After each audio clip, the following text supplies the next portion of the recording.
Hey everyone, this is Patrick Henry, the CEO of GroGuru, and I'm here with my management team from GroGuru. I don't know if you see the same order that I see, but in my upper left-hand side of the screen, I've got Dr. David Sloan. David is a PhD agronomist, and he runs our agronomy team, which is a combination of the crop science consulting with farmers. He also is intimately involved in defining future software products, and he also is heavily involved in business development, both from the standpoint with customers and dealers, but also in terms of strategic partners. So I'll let David give a brief intro here in a second. But first I'll introduce Farouk Anjum. Farouk is one of my co-founders. Farouk was the original founder of the company. He started the company in 2014.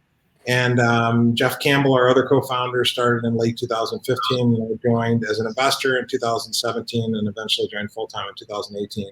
But Farouk is a PhD electrical engineer from the University of Maryland, College Park.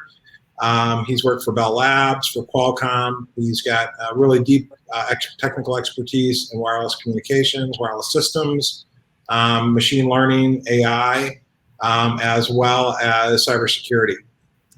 In the lower left-hand side, we've got Dr. Jeff Campbell. Jeff is a PhD physicist. He was the inventor of our wireless underground system, what we call the GroGuru WUGs. And Jeff has also worked in soil sensor technologies, the bulk of his career, over 30 years, in soil sensor technologies. So really, the people with the deepest domain expertise in farming and agriculture are really David Sloan and Jeff Campbell. And finally, last but not least, Vince Ferrante runs our sales organization and our technical support team. He basically handles all the customer-facing activities, works heavily with David Sloan and his team on a lot of the things related to the crop consulting. But he drives all of our sales activity, our channel management, the customer technical support. And Vince and I have known each other for many years. He worked at running North American sales for my prior company, my prior tech company, Entropic Communications. So with that, David, maybe give a little bit of color about yourself, your background, and then we'll kind of go to Farouk, Jeff, and then Vince, and then we'll start opening it up for people's questions.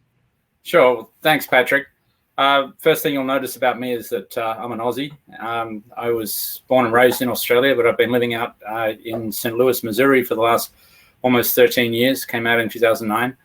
I got a undergrad ag science degree at the University of Sydney, did my PhD at the University of Adelaide in agronomy, and I've been working with soil moisture sensors for the last 30 years, commercially for probably the last 22 years, and got a lot of experience right across the US. I'm a row crop guy, cotton guy from Australia, but I've worked across the US, all around Australia, Europe, Argentina, and so I've got a fair bit of domain expertise, you might say. Worked with a lot of different soil moisture sensors and been in the industry for a very long time. Yeah, so David's really one of the, handful of world-leading experts in irrigation agronomy. So the use of water for growing crops. We're very fortunate to have him as part of our team. Farouk? Farouk, you're muted. Hey, sorry about that. Yeah. Hello, everyone. The first thing you will note about me is I'm not an Aussie like David is. Okay. I'm sure you can make it out from my accent. I also want to point out that I don't have a lot of background before GroGuru in agriculture. With that said, my background is more in the technology aspects of it, the wireless, the artificial intelligence, machine learning, etc. And with that, we sought to address a problem that farmers have. Farmers have this problem. I mean, farmers are very busy people, especially during the season. And during the season, one of the decisions, important decisions that they need to make is related to the amount of water, how much water to apply, when to apply. And that not only impacts the quantity of the crop, which is the crop yield, but also the quality of the crop, which I learned again given David's vast expertise in this area. But then what we do at GroGuru is we help, or rather we provide precise recommendations to the farmers in terms of when they should water, how much they should water.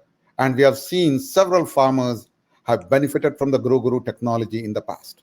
And that's what we have been doing at GroGuru. And our vision at GroGuru is to be the world leaders in irrigation management, to be the world leaders in helping farmers, not only in the US, which is what we are focusing on at this point in time, but farmers all over the world in terms of applying the right amount of water in order to maximize their yield, or as David says, to convert water into money. And you might have heard about water shortages all over the world. I was reading on CNN today about water shortages in the Middle East. And before that, I'm sure you heard about water shortages in the western part of the western belt of the US. And not only western belt, even in the Midwest, there are a lot of water shortages. Farmers, if they do not apply the right amount of water, they will not be able to grow. They will have to let their fields grow, be fallow and all that stuff. And that's what GroGuru is helping address. And we need to do this because of the increasing world population, as I'm on sure. And as a final thought, I would like to leave you with this thought about what happens if we do not have food on the table for our families, for our children, and all those. So this is a very important problem that needs to be solved.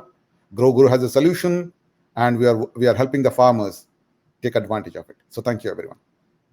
Yeah, I mean, if you take a look under the hood, one of the kind of key things where we need a crop science person like David, as well as an AI expert like Farouk, it's really the combination of those two things that allow us to make irrigation recommendations. Because you can collect data, and we do have a proprietary data stream because of the great work that Jeff Campbell has done with the wireless underground system. We have data that nobody else has. But then you still have to apply the intelligence to it, to turn the data into information, into insights, and then eventually into recommendations. And that's why, on the product definition side, the software side of our business, David and Farouk and their respective teams work very closely together to build this decision support tool for farmers so they can make better decisions. And it's not just about saving water, although we save millions of gallons of water. It's really about being more efficient with water. So even with using less water, we can grow more crops by using this intelligent recommendation engine. Jeff, why don't you give us a little bit about yourself? Sure. Jeff Campbell. I have a PhD in physics, and I was born in Lincoln, Nebraska. And one of the things that I was very interested in graduate school is just looking at the electrical properties of soils from a theoretical standpoint. And that led to the development of some soil moisture sensors. And I've developed probably 4 or 5 sensors now that are still in commercial production as we speak. When I started this, sensor development was a challenge. There really weren't all that many good, affordable sensors. That's kind of shifted now. Sensors now are fairly common, and farmers understand the value of that. But I've also spent a lot of time installing sensors in the field. And one thing you come out quickly is getting sensors down into the root zone, which can be 3 or 4 feet deep, depending on the crop. It's a lot of work. And all this, current technology was cabled. So you have a cable above ground to a telemetry unit. That causes you all sorts of problems in a modern farm because you've got heavy equipment roving over the site. So typically it would be put in after planting and removed after or just before harvest. And it's enormously time consuming, difficult. And every time you put a sensor into the ground, you disturb the environment. The data isn't as good until it sits in the ground for a while and re-equilibrates. So this was an enormous problem. So that drove a lot of my thinking towards developing a way to communicate wirelessly underground.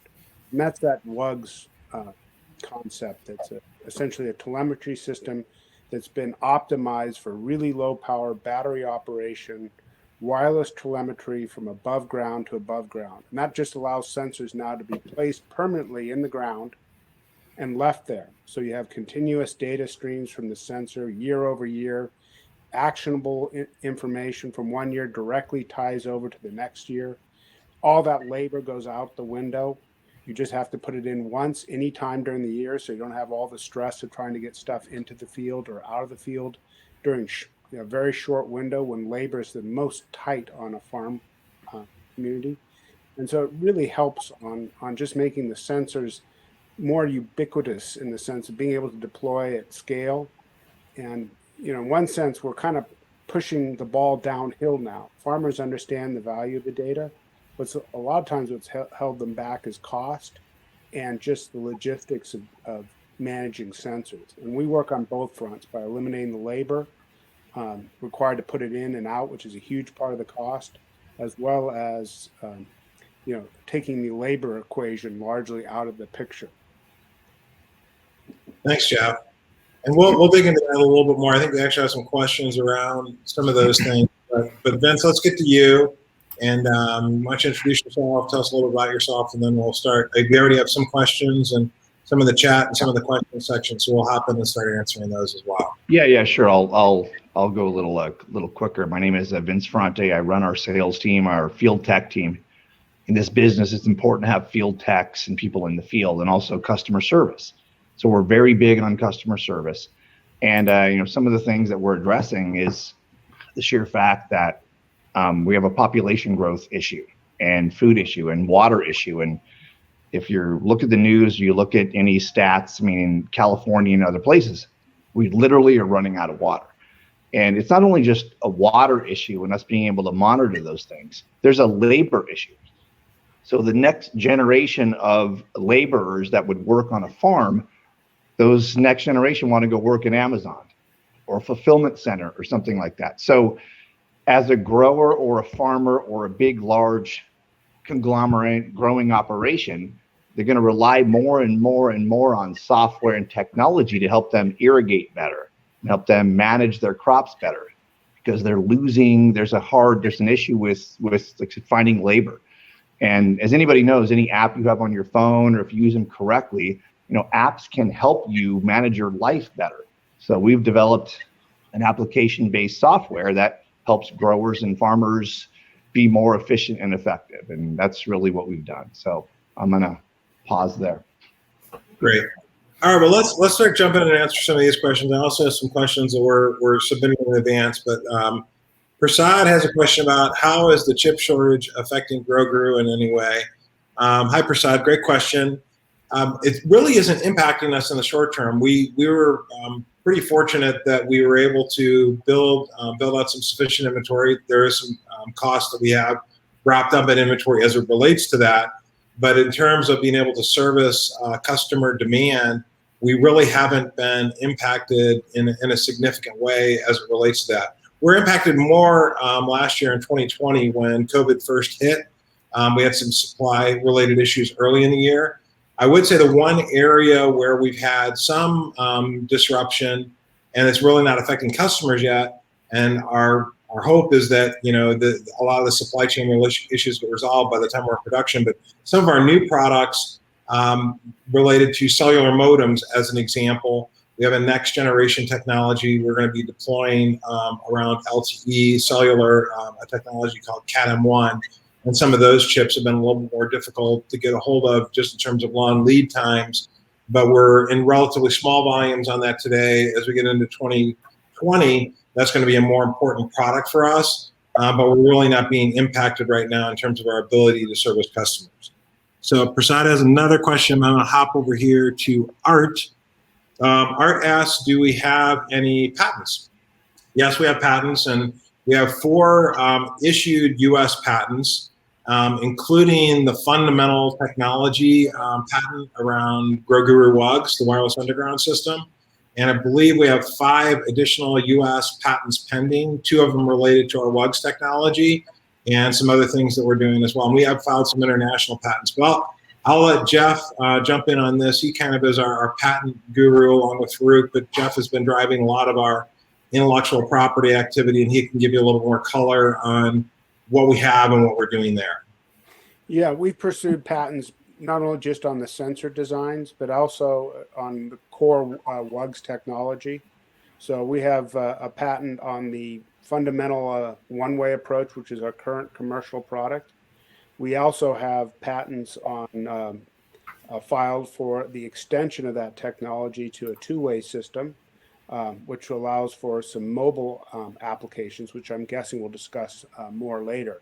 It's also important to note that we're also pursuing patents internationally in key strategic markets that we expect to be big potential markets. Obviously, it's difficult to do that globally. It's just very expensive, difficult, but we have identified a number of key international markets that we're also aggressively patenting into. Thanks, Jeff.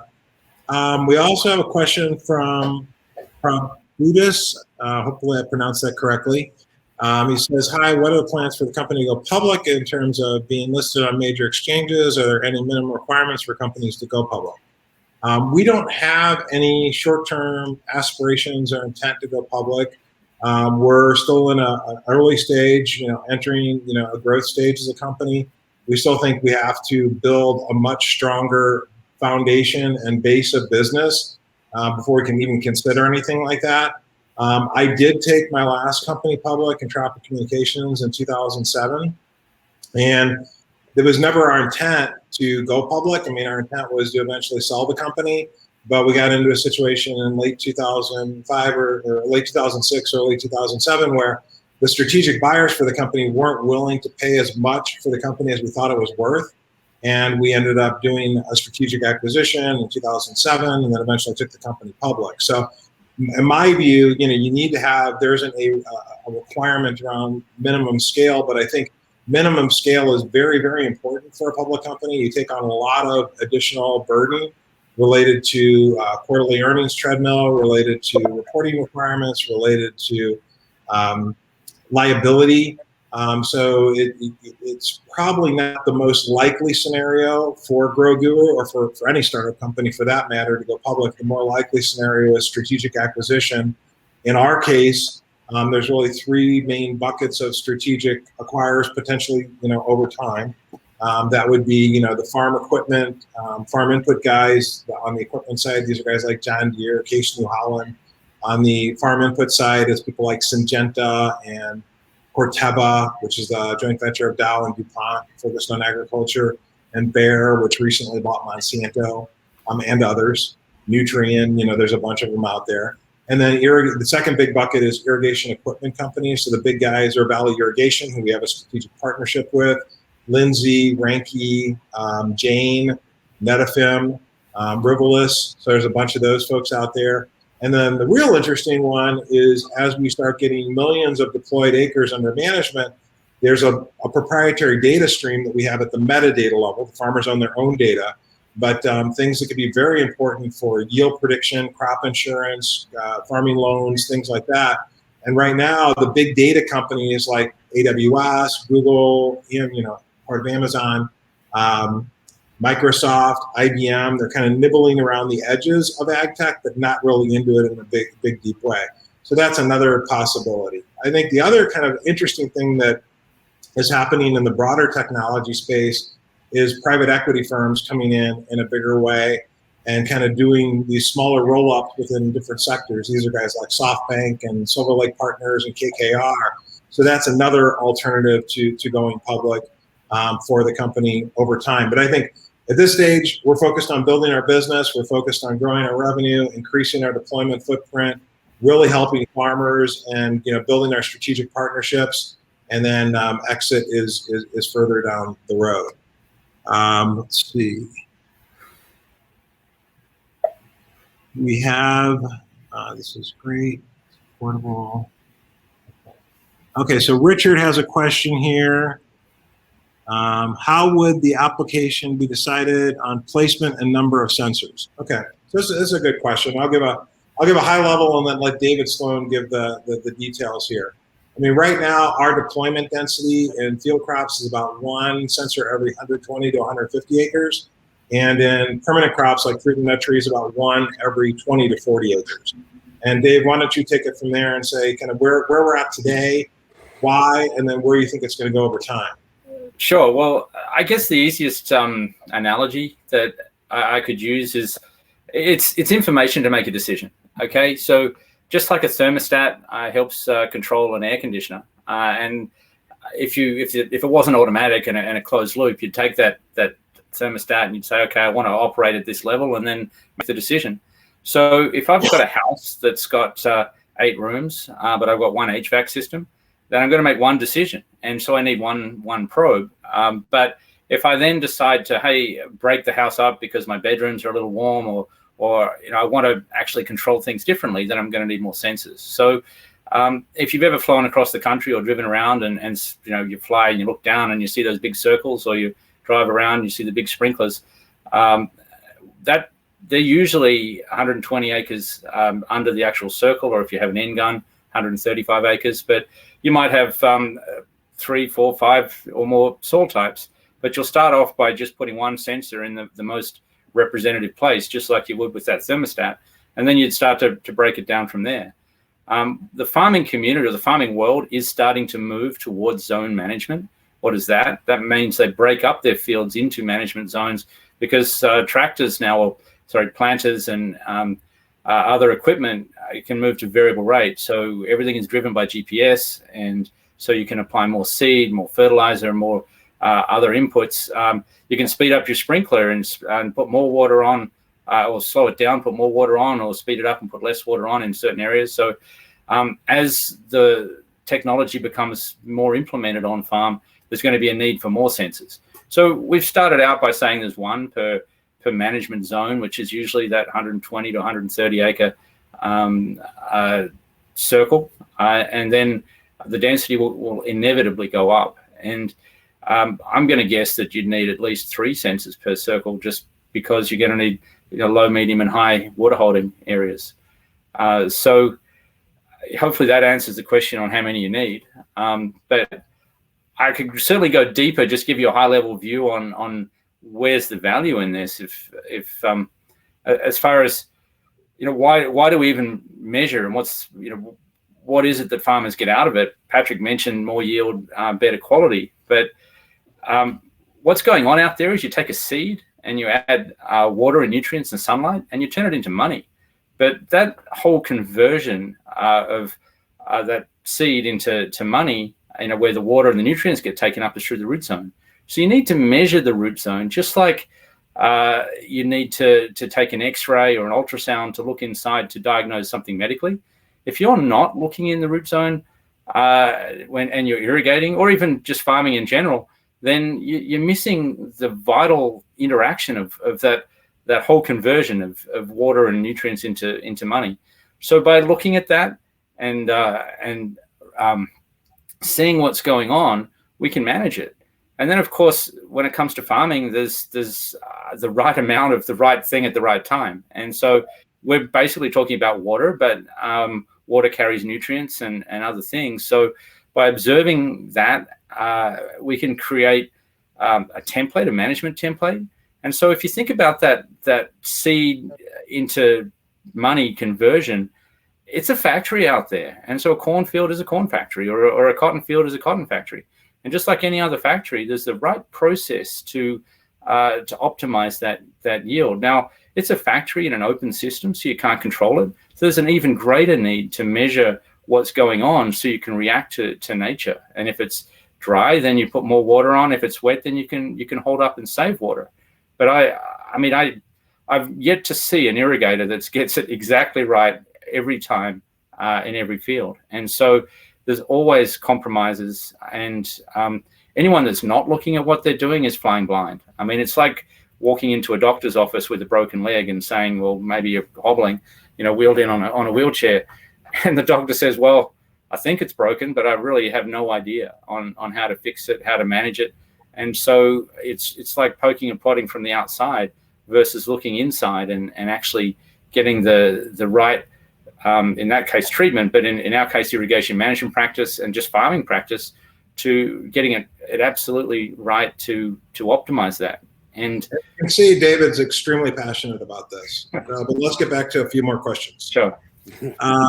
John has a question about who are your primary competitors and what advantages do you have? So thanks for the question, John.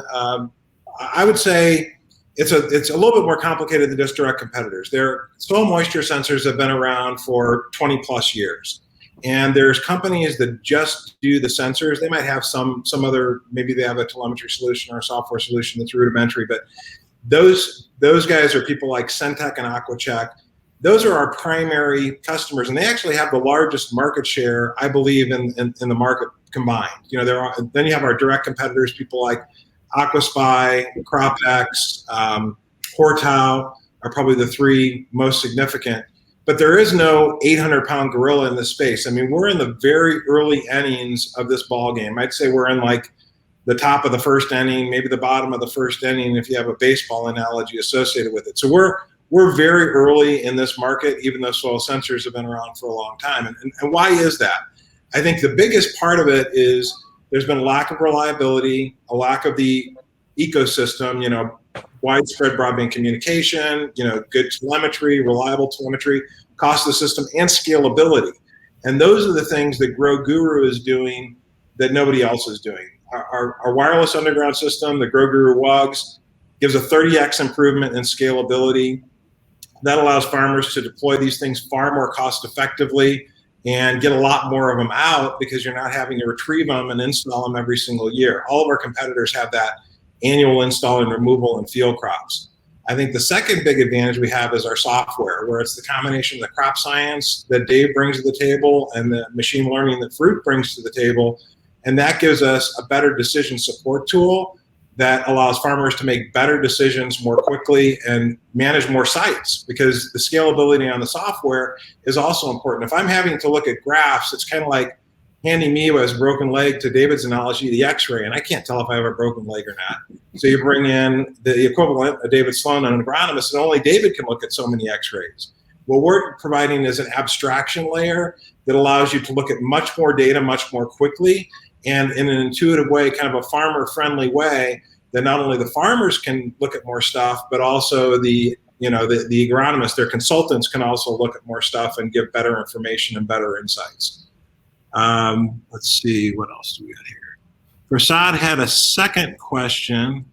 Okay, I think we target particular farmers with specs. Okay, the size of farms. So I would say our typical farms in the field crop market are in the 10,000 acres, but we have farms big corporate farms like CSS Farms that has over 100,000 acres.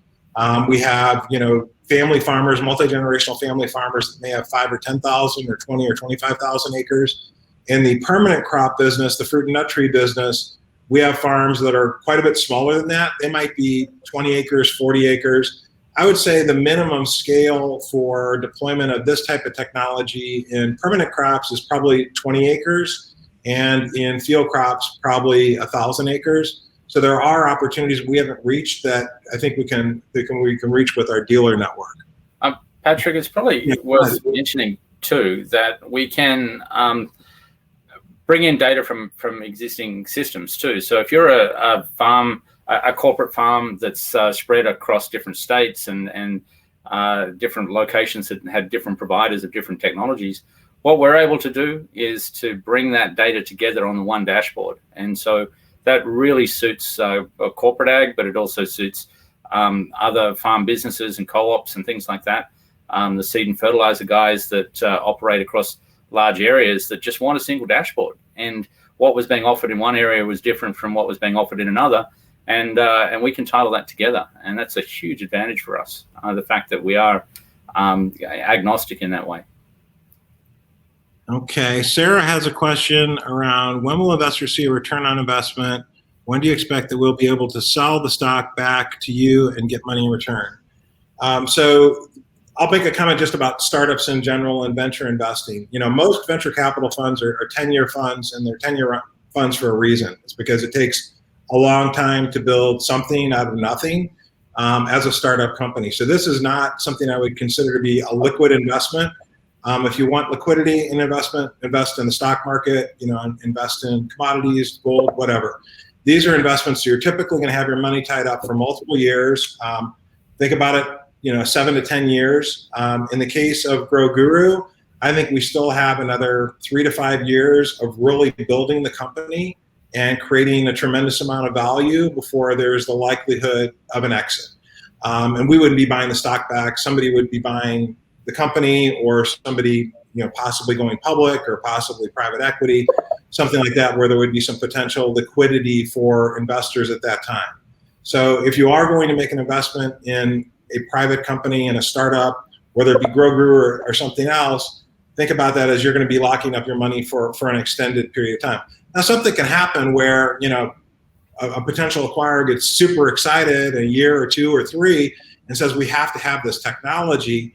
That can happen, but I don't think you should plan on that when you're making an investment in any startup company, including GroGuru. Let's see. This is Mark Reed. What partners are you working with, and how is that going? Thanks, Mark.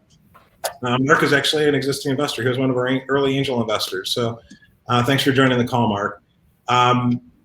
We have a number of strategic partnerships, and I'll just talk philosophically about this from my standpoint.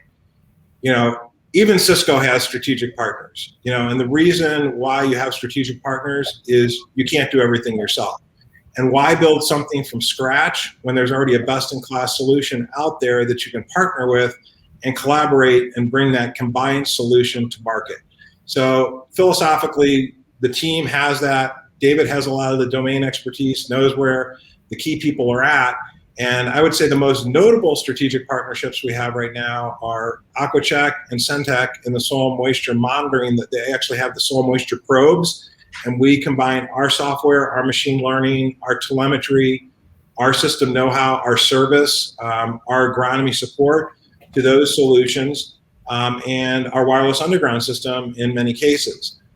2 of the other key partnerships that we have are DTN. DTN is one of the world leaders in providing weather forecasts. So we've integrated a 10-day weather forecast, as well as rain gauge data, weather station data into our models, as well as crop models. The analogy that David uses is, we're providing kind of the gas gauge, and DTN provides the trip computer for the crops. So that's now integrated.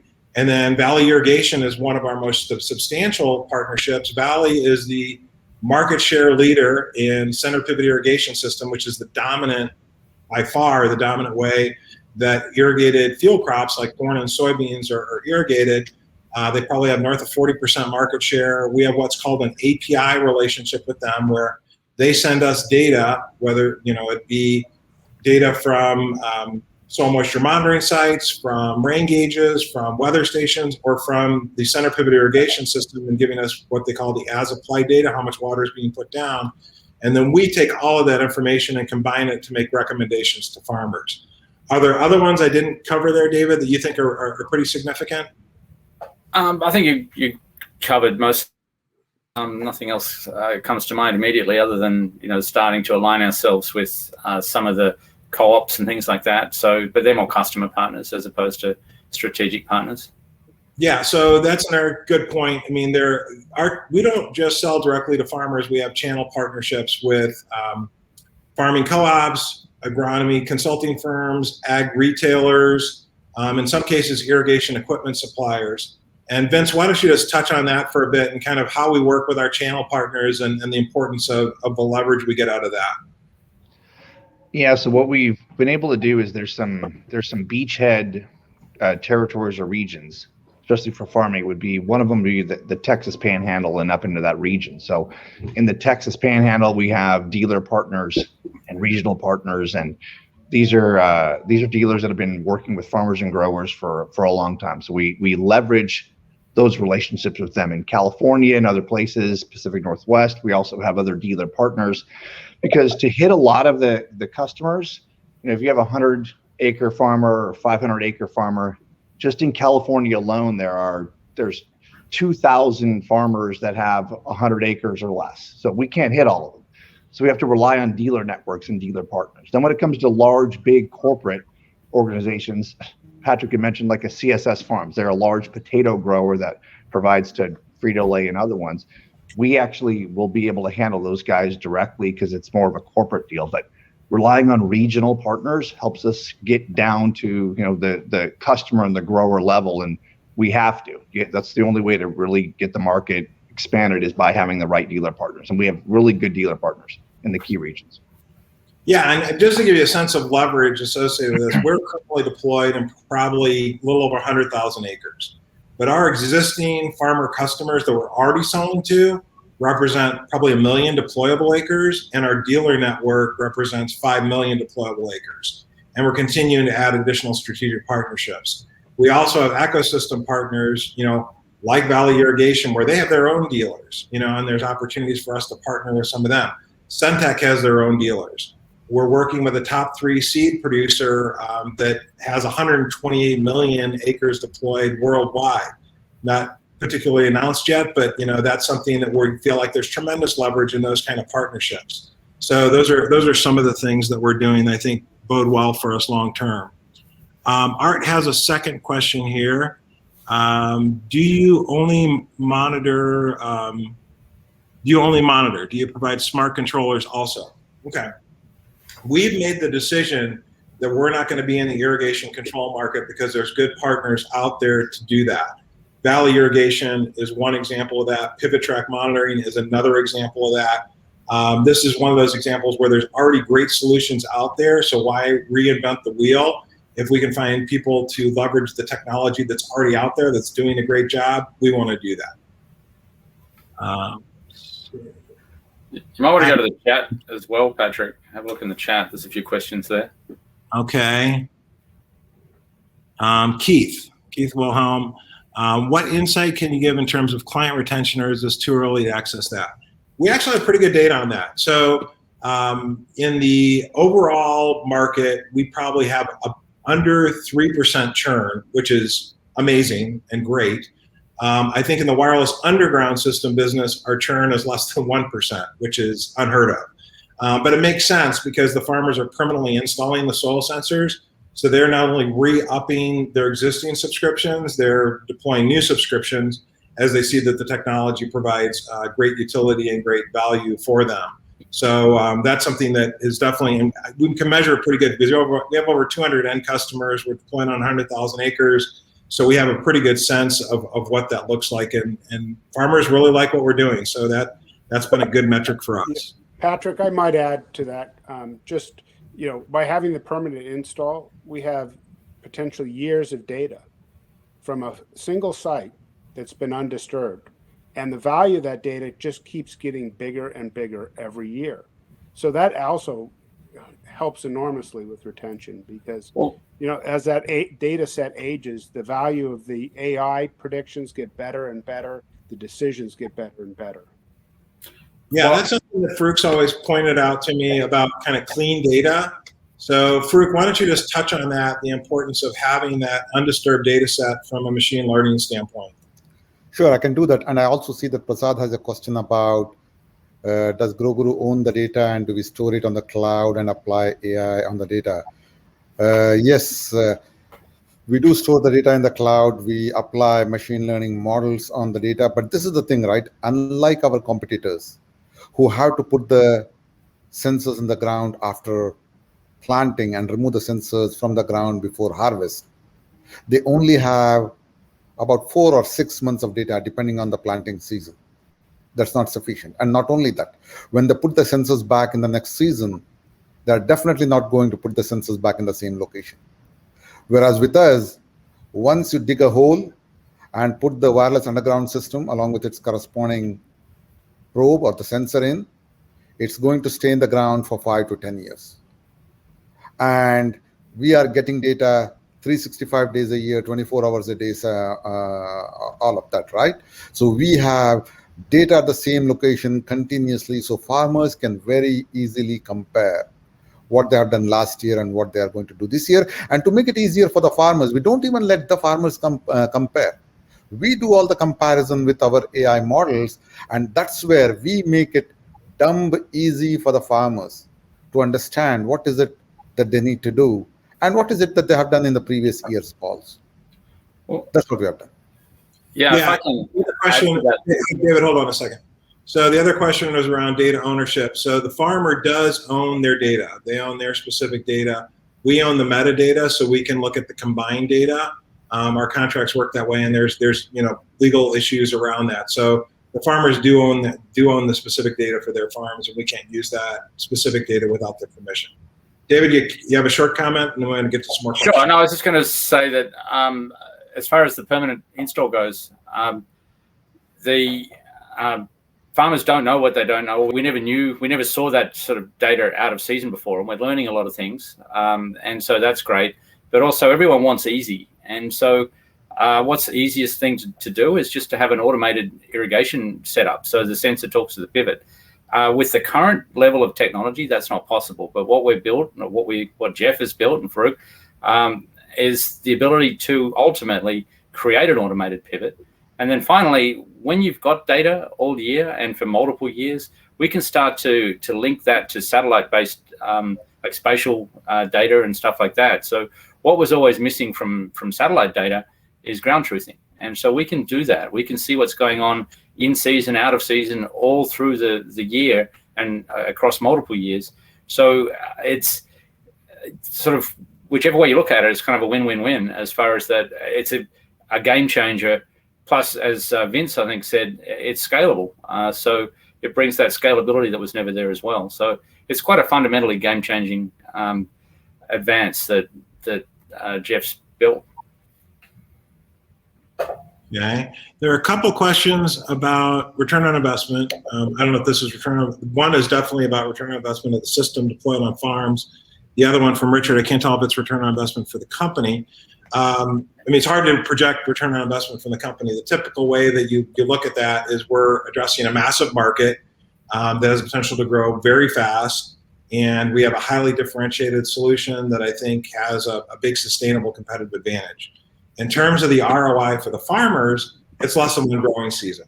So we're giving them, through soil moisture monitoring, a 10 to 20% increase in crop yield and a 10 to 20% savings on input cost at the same time. And this is water, fertilizer, energy, labor. So it's very significant. We're improving water efficiency by sometimes 40 or 50%. So it's a big deal. Payback period's less than one growing season. And it was less than one growing season when corn commodity prices were $3.50 a bushel, and now they're over double that. So definitely, even in the most commoditized part of the market, soybeans, corn, cotton, farmers get a very rapid payback period, and they get that return on investment every single year. So it's a big deal for them. The challenge for farmers hasn't been, can I get a return on investment? It's been scalability. It's been the pain of doing annual installation and removal, the pain of equipment not working. And, that's something that GroGuru is very focused on the hardware side with GroGuru Logs, but also on the software side with GroGuru Insights. Let's see.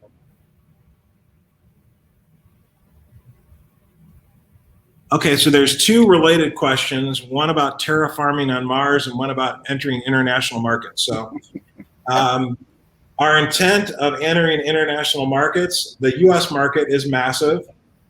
Typically in technology businesses, including AgTech, the US represents, 60% of the overall market worldwide. Not that 60% of the crops are grown in the US, but typically the application of technologies, the willing to spend on new technologies is higher in the US versus other international markets. But that said, the international market is pretty massive. We have to stay focused because we're a small team with a very concentrated mission. But I would say looking at late 2022, 2023, that would be about the opportunity that we would start entering international, including Mexico, Canada, South America, Australia, so Dave can take a trip back home and reopen the borders there. And then I guess terraforming on Mars, hey, the technology works, but that's not really in our immediate plans to enter the Martian market. Well, we are also getting inquiry right now internationally, so the demand is there. Do I foresee further? This is from Prabhu Dus. Further rounds of funding as an investor, we're going to look for quarterly updates. Okay. Yeah, so we provide quarterly investor updates. We're in the process of also putting together like a newsletter that includes folks other than our investors, things like venture capital, strategic partners, some of our customers. So those would be our two primary mechanisms for communication. We do that now. We'll continue to do that for current investors. And yes, the likelihood is that we would do further rounds of financing for the company to help continue to expand our growth. I mean, it's not uncommon to do that. You know, we want to deliver some results on the financing that we're currently doing. But yeah, the intent would be to raise additional growth capital over time. Let's see. I think Art had a couple of other questions. Oh, they disappeared. Let's see. Yeah, I mean, hi Art. He had some questions about do we only monitor the soil moisture? What about soil composition and other metrics? Yeah, so the current soil moisture monitors that we have, the probes that we put in the ground measure soil moisture, soil temperature, and in some cases electrical connectivity, which is a proxy for soil salinity. But through the signatures that we get, this is the combination of the crop science with David Sloan and the machine learning with Farouk, we can look at other things by reading, interpreting what's going on with things like root growth, root depth, soil characteristics, things like that.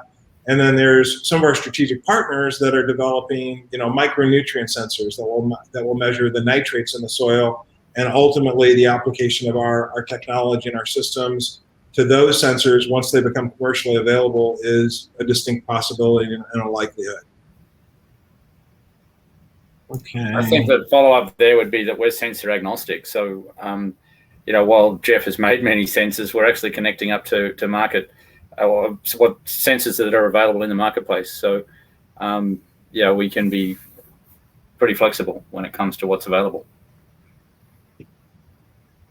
Okay, Eduardo has a question about one of our risk factors. We comment on critical roles of team members.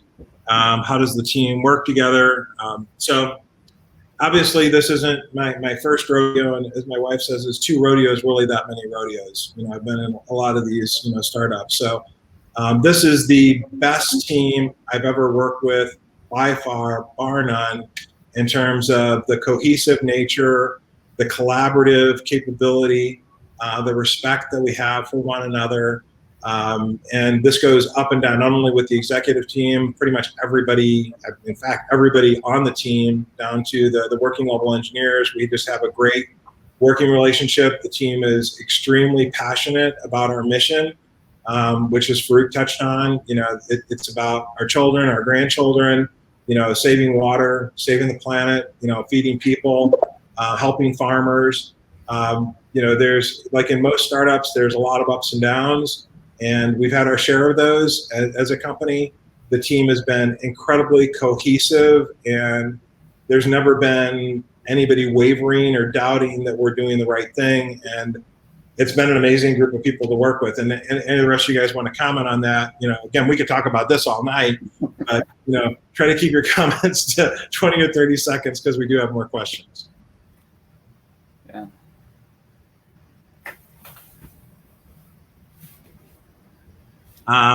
Our hold has a question: what kind of company could GroGuru acquire to enhance and increase performance and growth? I mean, we're not in the market right now. We don't have the capital, both our stock from a capital standpoint or cash, to go out and do acquisitions. I do think there is the potential for consolidation and the likelihood of consolidation in this space. And I mentioned one thing in terms of nitrate monitoring. There's other things that we're bringing into our system solution around water management, like, you know, weather station data, crop models. There's other things that David mentioned about zone management. So there's a lot of things kind of in our little niche within the agriculture management, AgTech management space that I think naturally goes together. Some of those pieces may eventually become, you know, one company. So those would be the areas, you know, you really look at areas where you either have market adjacencies or product adjacencies where, you know, 2 + 2 = 15. And I definitely think over time, as this business scales, there's going to be those kind of opportunities. Partners we talked about, patents we talked about. I think Richard had a question out there, Patrick, in terms of some investments allow a discount on the product. Is this possible? Probably a question either for you or Vince, I guess. Yeah, I mean, we're willing to work with you guys. I mean, we're not really tying our investment to our commercial business. We do have a number of farmers that are customers that have invested in the business. We negotiate, our commercial agreements separate from them, but they got so excited about the company that they decided to invest in the business as well. One person that immediately comes to mind is Grant Norwood and his father of Norwood Farms.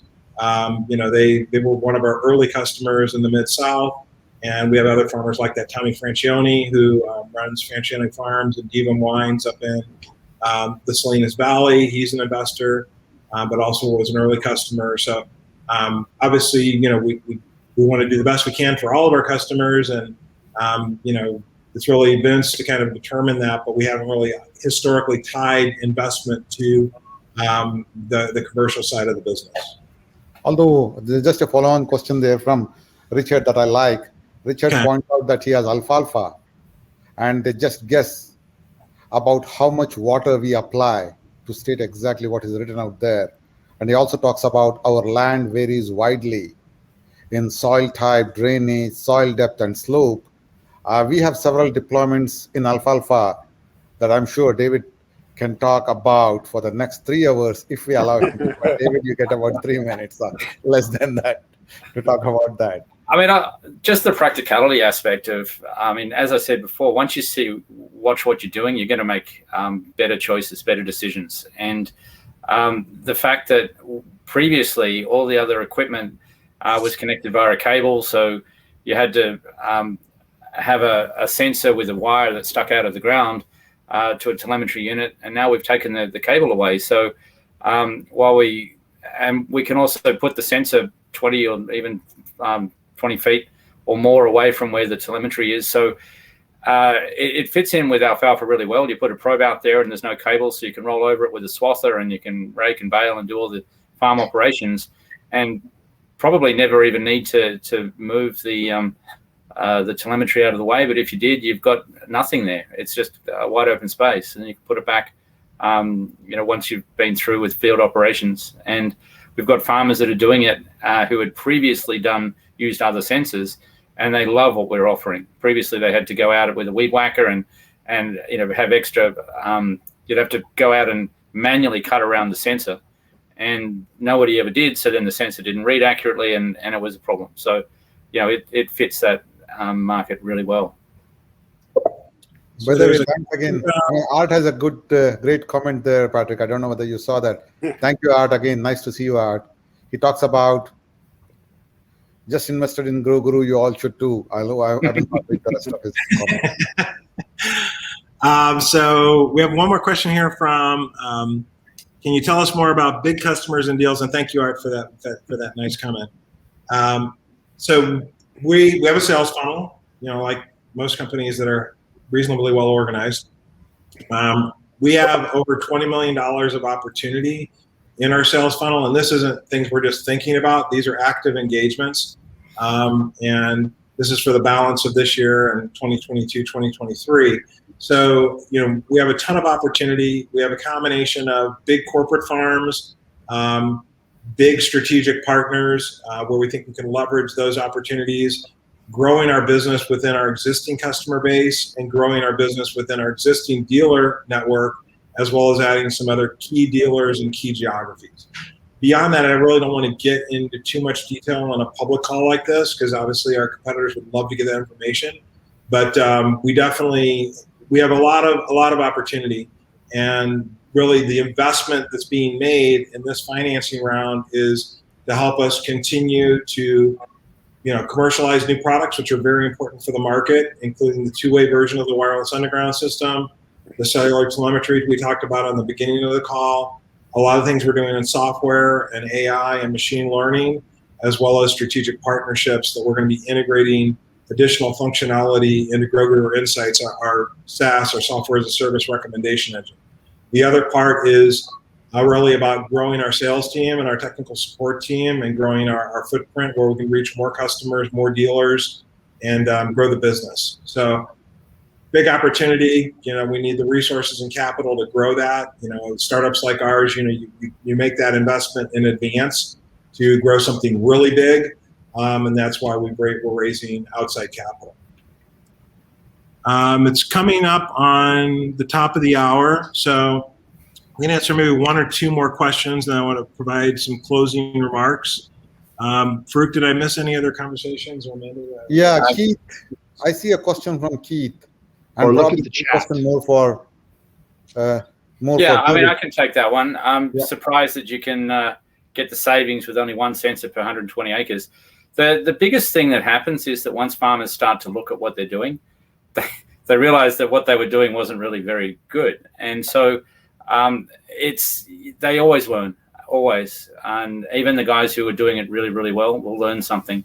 They either confirms what they thought they were doing is on the right track, or they learn that they were way off. But it just makes them a better farmer because you're looking at what's happening to the plants. Now, you don't always get the sensor in the right place, and we're very experienced in that. Sometimes you have dealers that aren't, so it's up to us to educate them. But even when you put a sensor in the wrong place, you look at that and you go, wow, this is telling me something that I'm not really sure about. Well, you learn from it, so people will go out and dig a hole and go, wow, I didn't know that happened. And it will make them much better farmers, which helps their bottom line, and it helps the environment. And then they get on a pathway too. In year one, they kind of learn what they were doing wrong. Year two, they change it. Year three, they kind of confirm that they're on a whole different pathway. And so it really does make them a better farmer. And I mean, maybe the reason it's 120 acres too is because in the field crop market, the corn, soybeans, cotton, wheat, sorghum, a quarter mile span center pivot, this is a 7-span center pivot, has 120 acres under the circle. And that's an irrigation zone for a lot of these farmers. As you're in the airplane flying over the Midwest, you'll see the circles on the ground. The smaller circles are 120 acres. The big ones are 480 acres. That's a half a mile pivot. So they typically bring the big one and break it down into 2 or 3 irrigation zones. But right now, that's the level of granularity. And historically, they wouldn't even put them out in every field. They're having to kind of extrapolate because they can't get, the analogy I use is you'd have to deploy the National Guard twice a year, every year, just to install soil sensors in the 8 million acres of irrigated corn in Nebraska. Clearly, that isn't practical. And that's why we provide a 30x improvement in scalability, because we can put them out during the 6-month fallow season instead of a narrow 4-week window around seeding, and then have to remove them in a narrow 4-week window around harvest. And the battery life is currently 5 years going to 10 years. So this is a massive game changer for these farmers, where ultimately I think they will deploy one sensor every 30, maybe 40 to 50 acres and get even better data and better insights and better information. But relative to what they're doing now, just putting one out every 120 acres is a step function improvement. That's where they get that 10 to 20% increase in crop yield and 10 to 20% savings in water. I mean, David's got stories about, traveling the Texas Panhandle 10, 11 years ago, knee deep in mud because they were watering too much. Now they're watering less and getting more crop. So it's a big game changer for them. And the vast majority of farmers still aren't using it. So we're maybe 10 to 15% penetrated in the US market and less than that globally. So that's why I said earlier, we're in the very early stages of what can be a massive market, because the value proposition is so huge. I mean, in a commodity product, having a 10, 15, 20, 25% advantage versus your competitors, can you imagine? I mean, it's amazing. It's amazing the stuff that we're doing, and there's huge value for farmers in doing it. And that's why we're winning, and why we're growing market share and growing the business. And David, the farmers then I want to wrap up because I don't want to take these guys beyond the top of the hour. I was going to say, the farmers that aren't doing it are not doing it because, they're kind of, they feel that it's hard to read graphs and things. Well, we've taken that heavy lift away. We're presenting information in ways that they can really understand, and we're also providing scalability to their consultants and things too, so they can handle a lot more sites, a lot more information.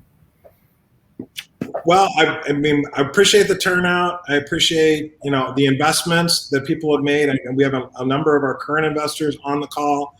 If you're considering making an investment in GroGuru, we encourage you to, there's only a day left. I mean, we close the financing round on StartEngine tomorrow. equity crowdfunding is really the democratization of investment in startups. It allows people that are not accredited investors that have to have $1 million to invest in startups to actually invest in companies like this, where historically they've never been able to do that.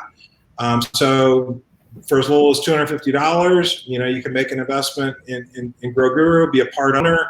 All the details around the financing can be found at www.startengine.com/GroGuru. Like I said, the narrow window now to make an investment. The round closes tomorrow night, and I hope all you guys decide to come in and join us on this incredible journey where we're really trying to change the world in a positive way. With that, I guess this is a wrap. So thanks again, team, for joining us on this, and thanks a lot for everybody that decided to attend. You guys have a good night. Bye-bye. Bye-bye. Good night.